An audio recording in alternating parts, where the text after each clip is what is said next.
So guys দেখেন এখান থেকে ওরা পানি খাইতেছে আর কি। এটা সচরাচর এখান থেকে পানি খাওয়া ভালো না, আপনারা যারা সৌদি থাকেন তারা বুঝেন এটা আর কি। এখান থেকে পানি খেলে পাথর হয়। তো চলুন যাওয়া যাক, ওদেরকে একটু কিছু বলি আর কি, কারণ এটা অনেকে জানে না যে এখান থেকে পানি খেলে যায় পাথর হয় আর কি।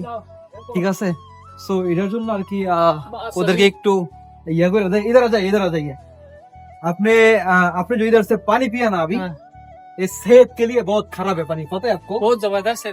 नहीं ये जबरदस्त नहीं है। जब आपने पिएगा ना अंदर है ना आपका स्टोन हो जाएगा।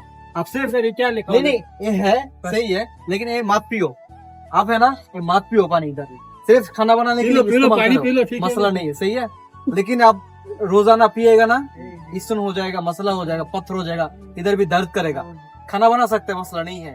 दूसरे आदमी को भी बता दीजिए इधर से पानी मत पियो, बाहर से बकाला से है ना वो लेके आके पी सकते हैं।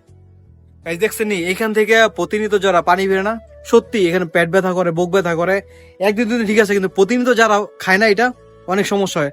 আপনার যারা আশেপাশে আছে না সবাই বলে দিবেন, যারা সৌদির বাসার সামনে মসজিদ সামনে আছে না তারা এখান থেকে পানি না খাইতো।